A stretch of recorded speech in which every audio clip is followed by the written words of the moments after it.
I'm fitting a Yose Power Ebike kit to my bike, and because it's a Holotech 2 bottom bracket I've got down here, rather than taking say a day or maybe even 2 hours, it's taken me 7 months.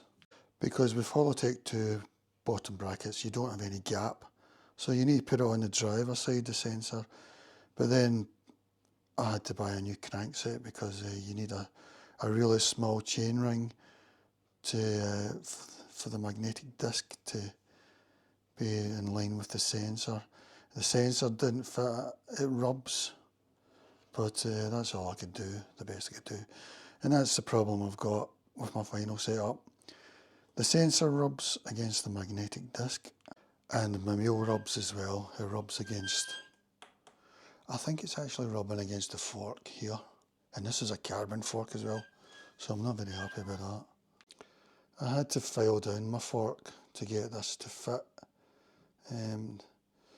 Yeah, this is really awkward, you know, because this is a road bike fork and it's not totally flat around about here and here, so there's bits sticking out and it's rubbing a bit, and that doesn't, there's bits stick out here just the design, so it didn't go flat against it, but that's all I could do.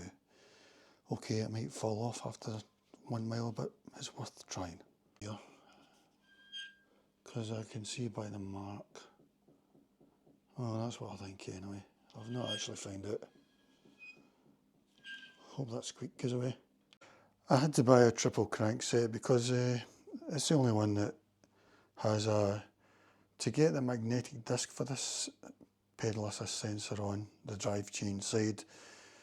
The chain ring needs to be, the bolts on it need to be about 64mm bolt circle diameter, as they call it, or 74mm with the adapter.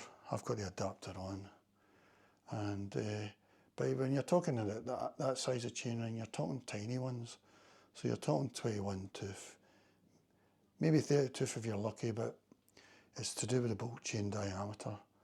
If it's not 64mm or 74mm, the magnetic disc won't fit. Then there's no space for the sensor either, so I had to hammer that back. It still rubs. I don't think it's the sensor, I think it's the metal for some reason. Maybe it'll fade away, that's what I'm hoping, you know. So it doesn't go freely.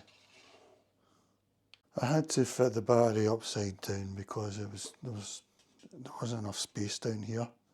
So it's upside down, but actually in a way I think it's worked out a bit better because it means that all my cabling is around my bar up here. Yeah, all my cabling's along here. I've had to double back and stuff and it's a mess.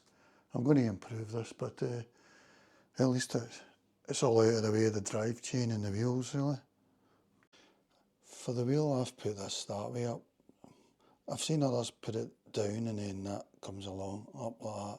Maybe to keep the rain out or something, I don't know, but I just feel that that's a better way, but maybe I'll try taping that up so that water doesn't get in, I don't know. Anyway, my bike works in the air. It's not went 1 centimetre yet in the ground, but so far I'm just glad to get to this bit.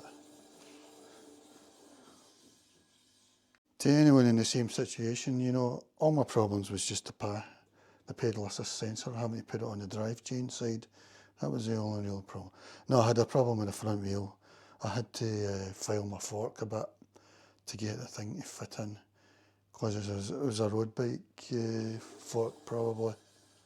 I'm not sure about that, but yeah, so it's not ideal at all. What would I recommend to people?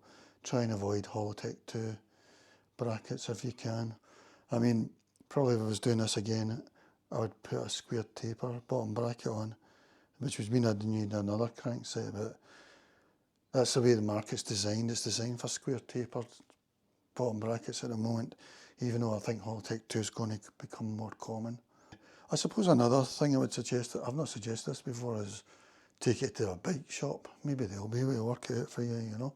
It's not something I would do, but yeah, I suppose most people probably would. Apart from that, yeah, if you don't want to put a square tapered bottom bracket on, get a new bike with a square tapered bottom bracket, because like the entry level ones in the Decathlon and Halfords and that are like £250, you know. Just make sure it's not got Holotech 2 bottom bracket, yeah. Because if it was a square taper, I would have had this done in a day, you know. But I mean, that cost me £100 because triple rings are becoming obsolete, especially on road bikes type. I'll need to buy a front derailleur. I've not bought it yet, or the shifter, just in case this doesn't work out, you know. I'm hoping to get by in one gear here, just to make sure it works. Yeah, so there you go. I had to hammer that sensor back. I couldn't think of any other way. I'd prefer a clip-on one, but I bought a clip-on and it didn't work electronically with my thingy, even though physically it fit. Alright guys, that's it. I mean, I know this is a mess. I'm going to do a better job than this, but finally, I'm nearly there. I'm in the last hurdle. It works in the air.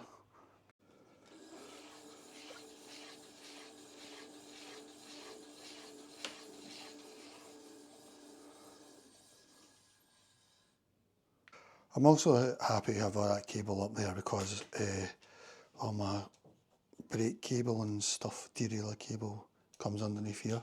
I suppose people that have got a cable that goes inside, in-house, housed cable, you know, they don't need to worry about that being in the way. For people who've got cable in the way, it's good to just, I've not got any along here apart from all my electric stuff.